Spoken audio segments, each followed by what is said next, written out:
the rest of your body. Make sure that you've been transformed by the renewing of your mind, because if your mind's not right, the devil will surely attack your body. When David and his men reached the Ziklag, the camp where his people had been, they found it destroyed by fire, and their wives and sons and daughters had been taken captive. So David and his men wept aloud until they had no strength left to weep at all. They had cried so much for the loss. They had cried so long that their tear ducts ran dry. They had cried so long that their mouth was cotton. They had cried so long that their knees began to buckle. They had cried so long that they couldn't even think any longer. They had cried so long, the verse says, that they couldn't even cry anymore. David's two wives had been captured. So verse 6 says that David was greatly distressed. Can you imagine coming home and finding all that you knew to be gone? Forget the things, but imagine your children, your loved ones, all gone. Imagine coming to your house and it's burnt down to the ground and the land is unrecognizable and you knew that you left your family there safely, and then you get home and they're no longer there. Imagine the distress of David. Imagine how upset he was. Many of us would begin to think, just as I'm sure David did, if I had have only been here, if I had have only stayed, if I had have only been around, I could have saved my people. But we have to understand that God's will must be done. We don't always understand why things happen, but we have to understand that God's will is perfect. We have to understand that though things may seem bad, God has a way of turning things around. But nevertheless, the verse says that David was distressed. And he had every right to be. Because now the men in the camp were talking of stoning him. Because it was by David's leadership that they all had left in the first place. All right. David is the one that said, let us go. And they followed. So I can imagine that they're blaming David. Look at what you've done to us, David. If we had stayed here, if we had to travel so far, we could have been here to fight off these people. This is your fault, David. Now not only are your wives and children gone, but we all suffer because we followed you. Understand that sometimes suffering comes when you follow God. Suffering does come sometimes when you follow God, because nevertheless is how we gain obedience. You remember our Wednesday Bible study. Even Jesus himself had to learn obedience through his suffering. There's some suffering that is necessary for us. Maybe God was telling them that the family that you see here is not the family I need you to focus on. So let me make them go away just for a moment, so that you can understand that I am your one and only true family. That without me, you can do nothing.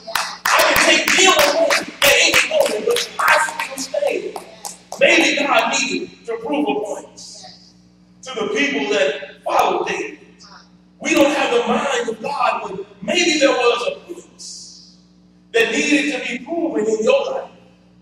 Maybe the reason you suffer a little bit is because you held on too tight to some things that you said you were in love with. Things began to get in the way of your godly purpose.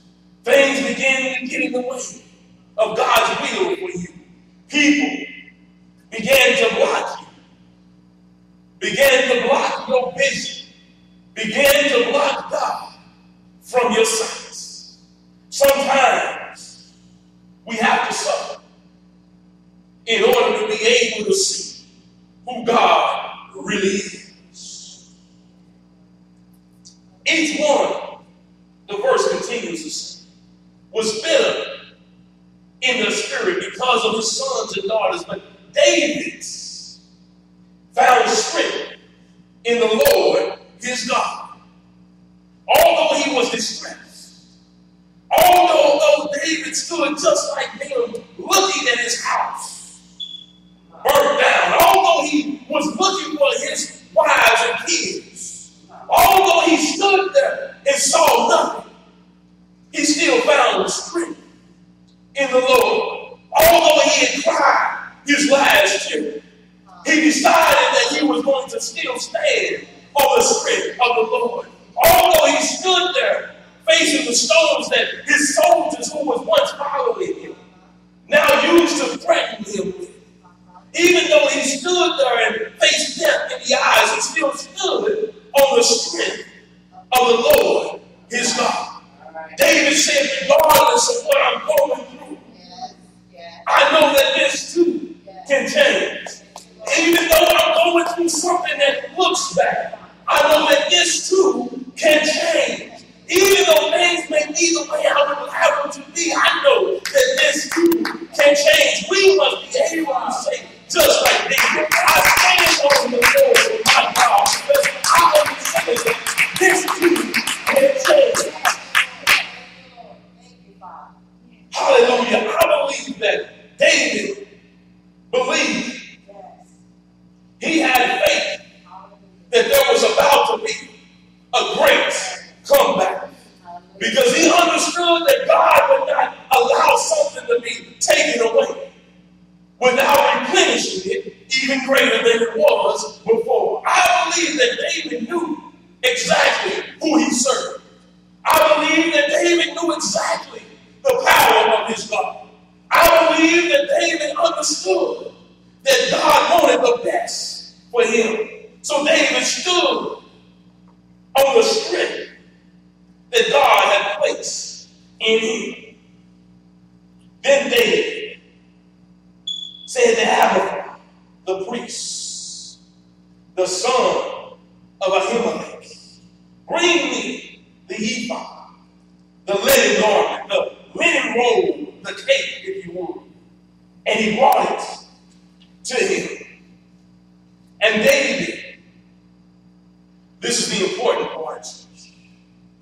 Many times we began to go out on our own and try to take back what was taken from us without any authority in doing so. Sometimes we try to step out on our own strength and knowledge, and we find ourselves making things even worse. Many of us, if we came home and we found somebody had broken in and we knew who had taken the stuff, we would have immediately ran out and went to go try to get it back. But not David. David understood that that would be futile if it wasn't in the will of God. Why go and try to get it if God doesn't want me to have it? Some things God allows to be taken from you because all it does is hinder you in the first place. So we need to understand if it is in the will of God for us to have it any longer. And David, verse 8 says, inquired, questioned, asked of the Lord, shall I pursue? Notice that he didn't say, can I? Notice that he didn't say, I'm about to. Notice that he didn't say, is it possible to? But he asked God, shall I? Is it in your will that I pursue this raving party? Is it in your will, God, that I go after what was taken from me? Is it in your will that I go after these people who have came in and destroyed all that I have and have taken all of my loved ones? Is it in your will?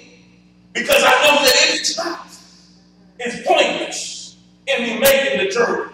Is it in your will that I pursue them?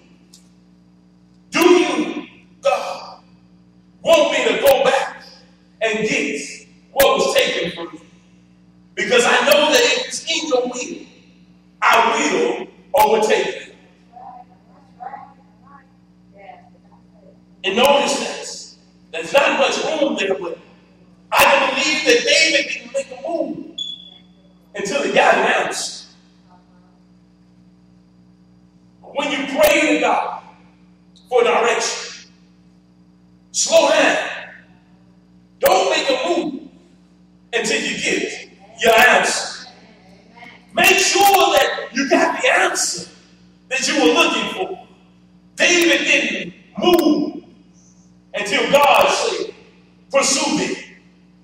You will certainly, not you will make it, not if the conditions are right, not if you go in with the right frame of mind, but he says you will certainly overtake them and succeed in the rescue.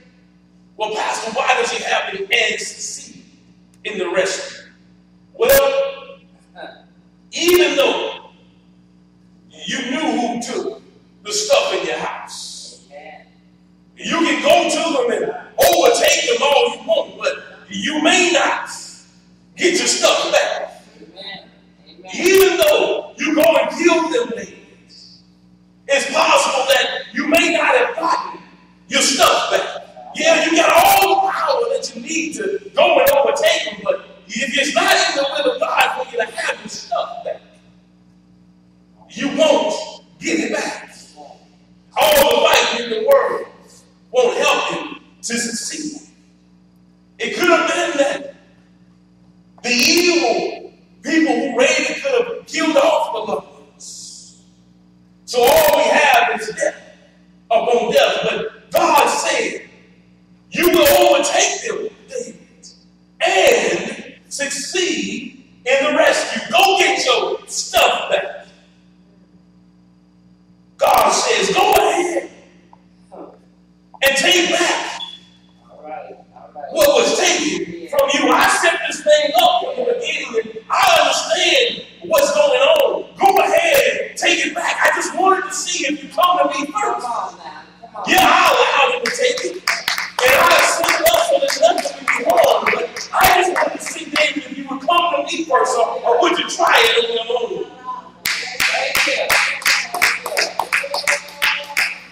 Oh, hallelujah. We got to stop trying things on our own and seek God first in all that we do. Notice God didn't say, I'll go get them for you.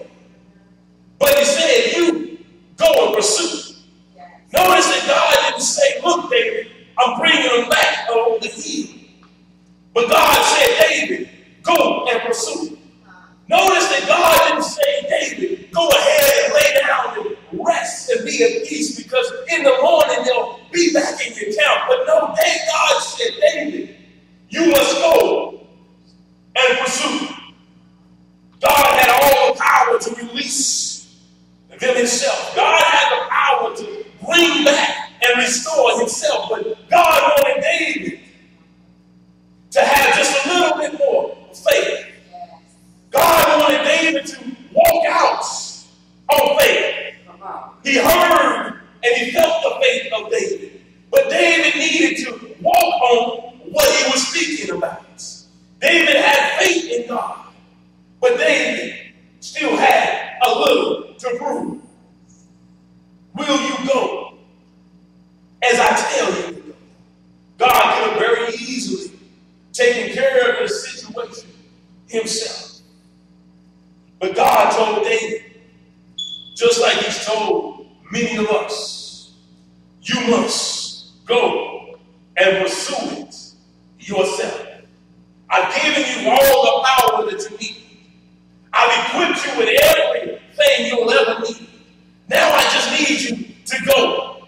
Why are you still waiting on me when I've given you all that you need? Why are you still waiting on me when I've given you permission to go back and take all that the devil has stolen from you? I've given you the okay, but yet you still sit here